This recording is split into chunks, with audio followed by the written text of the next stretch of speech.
Muchísimas gracias, doña Estela, por tan amplia presentación. ¿Me puede pasar el control un segundo? Muchas gracias.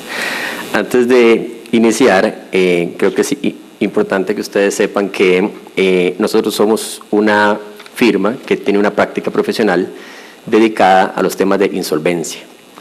Entendiendo insolvencia desde la perspectiva de la incapacidad de un acreedor de cumplir con sus obligaciones financieras. Lo que vamos a estar viendo hoy es desde una perspectiva de una firma que se orienta más hacia la reestructuración basado en la experiencia financiera. Personalmente no soy abogado, he tenido la oportunidad de vincularme con excelentes y aprender mucho de ellos sobre temas de insolvencia. Pero lo que vamos a estar viendo hoy es la perspectiva de una firma que se relaciona constantemente con temas de insolvencia, que hemos estado involucrados desde varias perspectivas.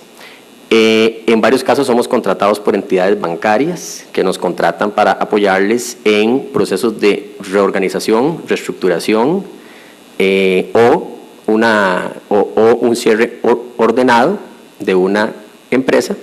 En otras ocasiones somos contratados por acreedores, quienes nos buscan para buscar formas de acercamiento y formas de reestructuración, sea dentro de una corte o fuera. Y en otros casos hemos tenido la oportunidad también de asistir curadores en casos que ellos están viendo. Básicamente, lo que vamos a estar hablando brevemente es sobre el rol de los especialistas en insolvencia. Y la forma más simple de hacerlo es básicamente pues comentarles un poco de lo que el mundo de la insolvencia significa desde la perspectiva financiera, para que podamos fácilmente inferir entonces qué características debería tener alguien que está abocado hacia la insolvencia. Y finalmente hay unas recomendaciones. Gracias. Muy bien. Como ustedes saben, hay una diferencia sustancial en las diferentes formas de recuperar o liquidar una compañía basados en casos de países que tienen una legislación fuerte de insolvencia u otros que no.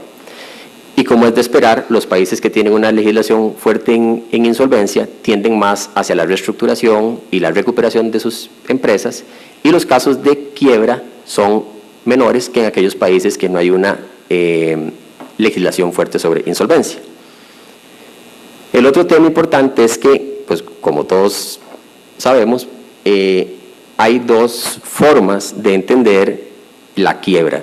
Una es en un proceso normal que inicia con un deterioro financiero, que continúa, que lleva a la empresa al incumplimiento de sus pagos y lo que hace es que ésta entre en insolvencia, y si no logra salir de la insolvencia, inevitablemente estará en una quiebra.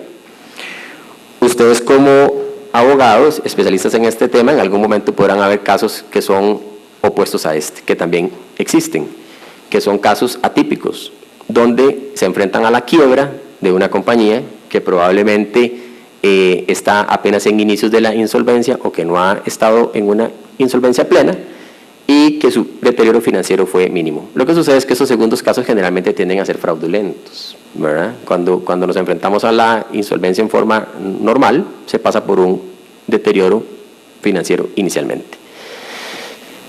Entendamos entonces qué significa desde nuestra perspectiva el deterioro financiero. El deterioro financiero es un proceso en el cual si una compañía no mejora de una etapa hacia otra, lo que hace es acumular deterioro hasta llevarla a la quiebra. Para nosotros, la insolvencia es un proceso que inicia al menos 6 años antes de la quiebra. Eso es importante comprenderlo porque cuando una compañía ingresa a un concurso o entra a un proceso de quiebra, ya ha acumulado una gran cantidad de deterioro, ha acumulado alrededor de 6 años de malas prácticas, que en el caso de un plan de reestructuración, un profesional debería haber considerado para poder revertirlo dentro de un proceso que sea tendiente a la reestructuración. Hay diferentes elementos que llevan a una empresa al deterioro financiero. y lógicamente han cambiado a través de los años. Si hablamos de los últimos 30 años, entre los años 80 y el año 2000, podemos darnos cuenta, sin mencionar estos factores en orden de relevancia, que después de los años 90, lógicamente lo que hemos visto es que el cambio social y tecnológico es algo lo que más impacta a las organizaciones, el ambiente competitivo, los cambios en tasas de interés y el shock económico. El shock económico incrementa 3 veces el riesgo de deterioro financiero y probablemente de una insolvencia. Y si hablamos de otros elementos que están involucrados en el deterioro de una compañía, vemos el alto apalancamiento que está presente en todos los casos de insolvencia, la incapacidad gerencial que está presente en el 80% de los casos de insolvencia y quiebra, el pobre desempeño operativo y la contabilidad creativa.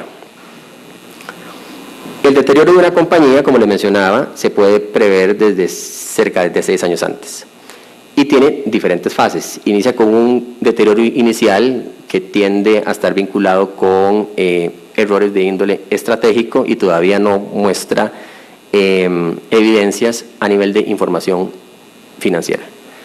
Posteriormente, esos errores estratégicos inevitablemente llevan a la empresa hacia un deterioro de su desempeño, donde empieza a reportar resultados menores que su industria. Esto sigue con el tiempo hacia un deterioro de la rentabilidad. Ese deterioro de la rentabilidad, cuando la empresa empieza a percibir pérdidas, la va a llevar hacia un deterioro de su flujo de caja, y es ahí donde las empresas empiezan a liquidar sus activos para hacer pagos. Esto ya lleva a la empresa a insolvencia, y cuando la empresa ya es insolvente probablemente tiene hasta pocos bienes para poder reestructurarse, y de continuar en esto llega a una quiebra, y los que han participado en procesos de quiebra se dan cuenta que cuando la empresa está en este estadio es de muy poca recuperación financiera para sus acreedores, porque todos los activos y de todo lo que dispuso para haber dado como un pago ya lo ha liquidado en las etapas anteriores. ¿Por qué menciono esto? Bueno, menciono esto porque es importante comprender que un plan de reorganización o reestructuración dentro de un convenio de una compañía debería identificar claramente cuál es la etapa de deterioro que la empresa tiene, proponer medidas claras para revertirlas y tener un adecuado seguimiento para que la compañía pueda recuperar la salud financiera. Y en caso de que haya que hacer una quiebra, pues intentar con los pocos activos que quedan disponibles, buscar alternativas de recuperación para el porcentaje más alto.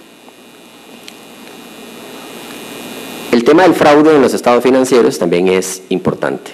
Y traemos el tema del fraude porque, bueno, igualmente los curadores se enfrentan a compañías que tienen estados financieros que probablemente por el deterioro financiero que ha representado se vio vinculada con prácticas de contabilidad inadecuadas. El fraude es especializado y el momento de detección de un fraude tarda por lo menos 7 años, es decir, una compañía tiende a estar cometiendo fraude en sus estados financieros por cerca de 7 años antes de que haya algún indicio para que pueda ser detectado. El 80% de los casos de fraude lógicamente están vinculados con las posiciones más altas de una organización. En general son difíciles de detectar porque incluyen hasta 5 esquemas de fraude en la información financiera. Y han habido casos extraordinarios de empresas que han implementado hasta 10 esquemas de fraude en su información financiera. Es decir, un curador no solo se enfrenta a una empresa en deterioro, sino que se enfrenta a una empresa que su información financiera tal vez no es la más real. El fraude, para poder entenderlo, si es difícil de identificar o no, pues hay que verlo desde la perspectiva de la auditoría. En los casos en que las empresas han sido auditadas y auditadas por las grandes firmas, no quiere decir que ellas hacen mal lo que hacen bien sus auditorías, lo que sucede es que el fraude casualmente es para no ser detectado. Cerca del 56% de las opiniones de empresas auditadas que luego se ha determinado con fraude han sido opiniones limpias, ¿verdad? Así que esto nos deja entrever que son temas muy especializados desde la perspectiva de la detección. Si habláramos de casos de éxito en la recuperación, esta es una filmina que luego quisiera ver si hay oportunidad de ahondarla más en el caso del licenciado José Antonio Gamboa, que tiene que hablar específicamente de la liquidación. Es importante mencionar, bueno, que el rol del curador está también directamente relacionado con la recuperación en la medida de lo posible para los acreedores. En nuestra experiencia aquí traemos algunos casos en los cuales hemos tenido que implementar formas creativas para poder recuperar fondos. Y digo creativas porque no hay una legislación particular que permita la liquidación de activos bajo figuras estructuradas. Entonces, por ejemplo, hemos tomado compañías que están en quiebra, pero que sus activos intangibles continúan siendo valiosos. Y hablo específicamente de marcas. Hemos hecho fideicomisos de marcas y hemos vendido activos intangibles de compañías en quiebra en millones de dólares para poder pagar acreedores. Hemos también identificado compañías que están en procesos donde un banco va a entrar en una ejecución de la empresa y a través del análisis se logra identificar que ese riesgo de insolvencia está vinculado con uno o con varios activos que son los que están llevando esta empresa hacia un alto apalancamiento. Y hemos logrado un espacio con las entidades bancarias para poder vender estos bienes y darle una oxigenación. Y hemos también encontrado casos de empresas antes de la quiebra que las hemos logrado mantener abiertas porque todavía son empresas atractivas que tienen activos intangibles valiosos para otras compañías y las hemos podido vender. Eso se los menciono porque, bueno, desde esa perspectiva, el rol de la recuperación en casos de quiebra es uno de los más importantes. Si vemos esto desde nuestra perspectiva, entonces, bueno, ¿cuáles serían nuestras recomendaciones como una firma que, claro que tiene una relación con el mundo legal de la insolvencia desde la perspectiva de otros especializados, pero en nuestro caso, desde la perspectiva financiera? Lo primero es que no hay un código de ética que exista para el comportamiento de los profesionales en insolvencia, ni para el comportamiento de todos los vinculados, dígase en bancos y deudores. ¿Qué significa esto? Cuando una compañía está en riesgo de insolvencia, generalmente el último que se da cuenta es el banco. La empresa busca la forma de cómo continuar pagando y ya cuando se acerca al banco es porque no puede pagar, ya ha vendido bienes y cuando se acerca al banco, generalmente lo que nos damos cuenta es que empiezan a tomar decisiones equivocadas, empiezan a beneficiar a un acreedor en perjuicio de la masa, por ejemplo. Entonces pueden ofrecer garantías adicionales para el acreedor porque se acercó, porque los está presionando y sin darse cuenta ya ellos se están poniendo en una posición de alto riesgo porque están beneficiando a un acreedor particular. O inclusive sacar a un acreedor cancelándole su deuda y posteriormente entrar en un caso legal. Entonces, sí consideramos que el hecho de que exista un código de ética es indispensable. Esto refuerza lo que mencionaba el doctor Ignacio desde la perspectiva que la práctica tiene que ser lo más regulada y lo más estructurada. Y un código de ética definitivamente lo que permite es que haya una total independencia, sea que uno trabaje desde la perspectiva, bueno, en nuestro caso, desde la perspectiva contratado por un banco, desde la perspectiva contratado por un deudor o desde la perspectiva contratado por un curador que nos pide una asistencia dentro de un caso específico. El otro tema es, en nuestra opinión, creemos que la práctica de la insolvencia debe profesionalizarse, es sumamente compleja, tiene aristas significativas y para lograr sea un convenio exitoso en el cual lo que se busca es volver a la sanidad de una empresa o un convenio de liquidación que permita la mayor recuperación, creemos que sí es indispensable que haya una adecuada profesionalización. También algo que no existe en la legislación actual son figuras de fondeo intermedias durante los procesos en que una compañía puede ser reestructurada. ¿Qué significa? Bueno, el hecho de poder tener alguna certeza de éxito en un proceso de reestructuración está directamente vinculado con el acceso a fondos. En otros países hay financiamientos intermedios para que la empresa pueda reestructurarse de su insolvencia y durante el tiempo que está en un convenio recibe un fondeo para cumplir con un plan de reestructuración que le permite volver hacia la salud financiera. Creemos que ese es un tema indispensable. Y finalmente, como bien lo mencionó en la introducción la licenciada, ya existe una corte especializada, pero sí creemos que deberían haber más cortes especializadas para que los casos sean más expeditos, y casos más expeditos van en favor de una mayor recuperación de dinero respecto a los bienes que hayan sido incluidos dentro de un convenio. Muchas gracias.